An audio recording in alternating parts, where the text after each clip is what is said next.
Saudara-saudari yang terkasih, saat ditanya oleh ahli Taurat dalam Markus 8:30-31 tentang mana perintah yang paling utama, Yesus memaparkan dua perintah perjanjian lama sebagaimana didoakan setiap hari oleh orang Yahudi.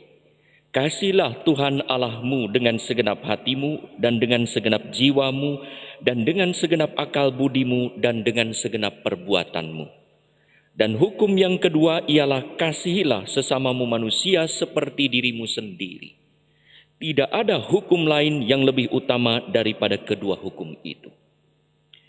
Yesus menambahkan satu perintah dalam perjanjian baru sebagai bukti konkret dari perintah perjanjian lama tersebut. Aku memberi perintah baru kepada kamu, yaitu supaya kamu saling mengasihi. Sama seperti aku telah mengasihi kamu, demikian pula kamu harus saling mengasihi. Dalam Yohanes 13:34 dalam konteks perjamuan terakhir. Perintah ini diulang dua kali dalam dalam Injil hari ini. Yohanes 15:12 dan 15:17. Perintah saling mengasihi menjadi bukti nyata bahwa orang itu mengasihi Allah dan sesama seperti diri sendiri. Tak mungkin seorang mengasihi sesama dalam kasih ilahi kalau ia tak pernah mengalami dikasihi oleh Allah. Kasih Allah mendahului pengetahuan dan pengalaman manusia. Kasihnya mendahului bukti dan informasi tentang kebaikan Allah. Pernah saya menonton satu film kecil singkat, kurang lebih ceritanya begini. Ada seorang gadis muda yang selalu bersikap kasar kepada ibunya yang lemah dan cepat lelah. Ia sering membentak dan mempersalahkan ibunya, bahkan malu memiliki ibu yang cacat karena berjalan agak pincang. Ibunya sedih karena sekalipun ia begitu mengasihi putrinya, tetapi anaknya justru bersikap sebaliknya. Sampai pada suatu hari ibunya jatuh sakit dan tidak lama meninggal dunia. Ternyata masalahnya ada pada ginjal yang hanya sebelah. Anak itu diberitahu bahwa ibunya dulu telah menyumbangkan satu ginjal untuk anaknya supaya ia hidup. Anaknya baru sadar betapa ibunya mengasihinya. Kesadaran ini terjadi setelah kasih itu terjadi.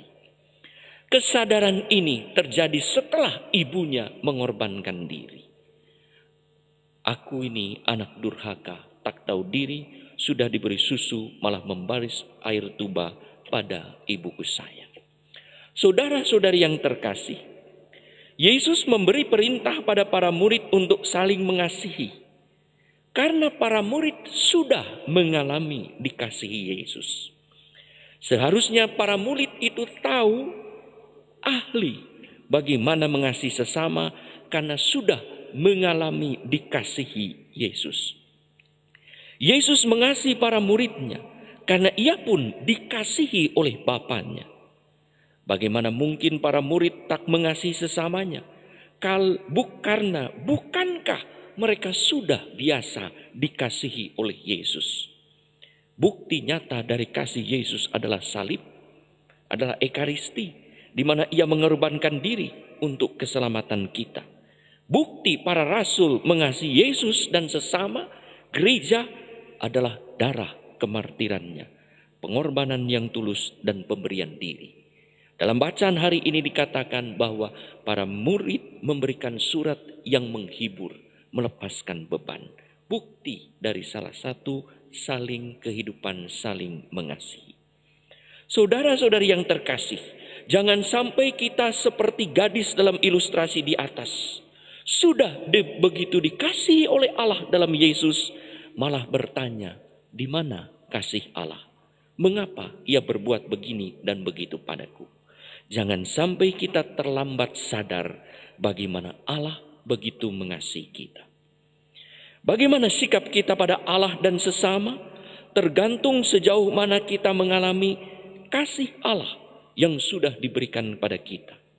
Fakta bahwa Allah mengasihi kita sudah terjadi sebelum kita menyadari, mengetahui, dan mengalaminya. Realita bahwa kita dikasihi Allah sudah ada. Makin kita mengalami dikasihi Allah, makin kita seharusnya mau dan mampu mengasihi sesama. Makin kita mampu menjalankan perintah kasih, maka makin pantas juga kita disebut sahabat Yesus. Kamu adalah sahabatku jikalau kamu berbuat apa yang kuperintahkan kepadamu. Makin mengasihi sesama, makin kita pantas disebut pengikut Kristus, seorang Kristen. Identitasnya Kristen, aktivitasnya saling mengasihi. Agama apa kamu? Katolik. Ahli apa kamu? Saling mengasihi.